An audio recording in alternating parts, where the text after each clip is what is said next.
سڵاو مەجالێکم بە قسەت لەگەڵ نەوەکو ڕئیسی حیزبێک بەڵکو وەکو ڕەفیقێک هەڵبژاردن بەڕێوەیە هەڵبژاردنێکی زۆر گرنگ بۆ کوردستان و بۆ ژیانی هەر هەموودا.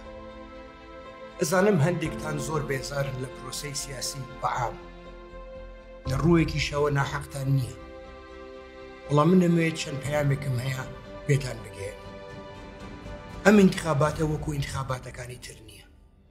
لەم انتخاباتە دەنگی ئێوە ئەخوات، دەنگی ئێوە ون نابێت.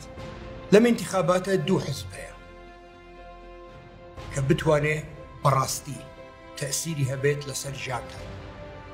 حزبێک تاقی کراوە،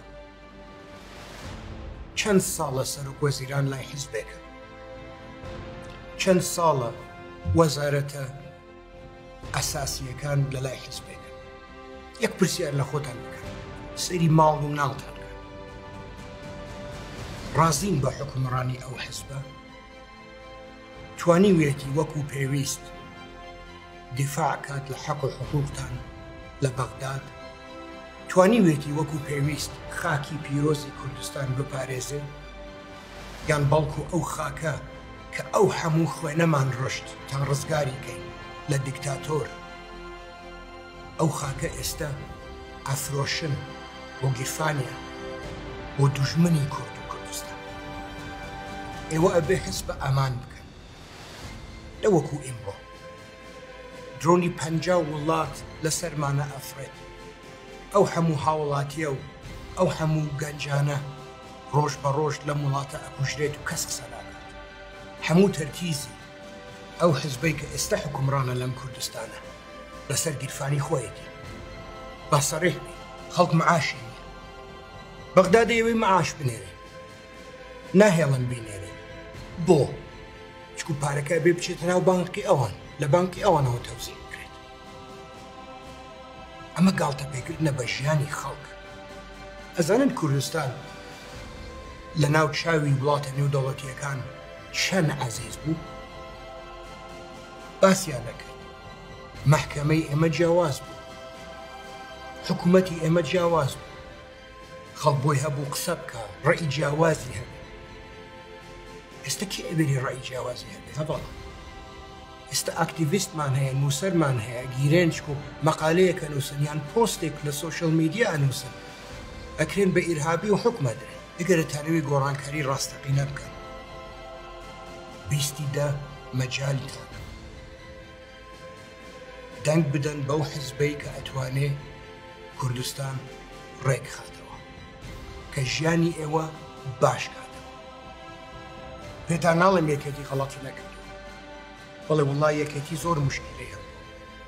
وەکو هەموو ماڵێک خوا نەکردا کە باوکی نامێنێ ئەو ماڵە تووشی کێشە هەبێ، بەڵام خۆشبەختانە ئەمڕۆ یەکێتی بەهێزە، ئەمڕۆ یەکێتی یەکدەنگە. ئەوەڵین شت کە ئێمە بیکەین ئەوەیە کە کوردستان بە یەک چاوە بینی.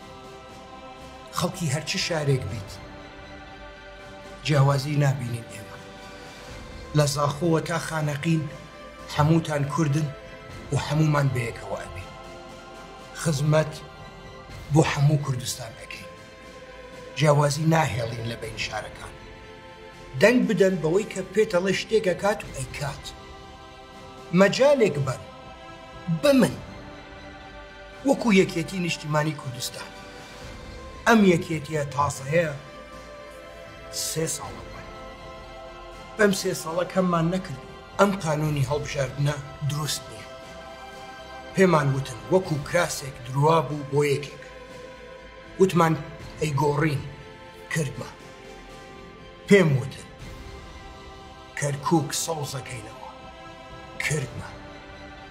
بەرامبەر هەموو نەیارەکانمان، بەرامبەر چەند وڵاتی نێودەوڵەتی پێم وتن مەحافزە گەڕێنینەوە بۆ یەکێتی نیشتیمانی کوردستان، بۆ کورد، بۆ ئێوە، کردمە. پەیامێکیشم هەیە بۆ یەکێتیەکان، بۆ ماڵە شەهیدەکانمان، بۆ کەمەندانەکانمان، بۆ زیندانە سیاسیەکانمان، بۆ پێشمەرگە ئازاکانمان.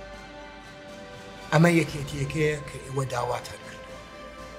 یەکێتیەکی یەکڕیز، یەکێتیەکی بەقووەت، یەکێتیەک کە بەرامبەر نەیارەکان و دوژمنەکانی کوردستانە وەستێ بە تاقی تەنیا، یەکێتیەک کە ئەمڕۆ دەنگی ئەو ئەخوات لە بەغداد، یەکێتیەک کە عیلاقاتی لەگەڵ وڵاتە نێودەوڵەتیەکان وەکو زمانی مام جەلانی لێ هاتووەتەوە، یەکێتیەک کە پشت و پەناتانەبێت، ئەبێ دەنگ بدەن بە یەکێتی نیشتیمانی کوردستان کە یەکێتی نیشتیمانی کوردستان وعدێکیدا جێبەجێیەکە، یەکێتی هی ئێوەیە، یەکێتی لەگەڵ ئێوە ئەبێت. هەر یەکێتی نیشتیمانی کوردستان ئەتوانێت ئەم حکومڕانیە سەقەتە ڕێک هاتەوە. هەر یەکێتی نیشتیمانی کوردستان و بەس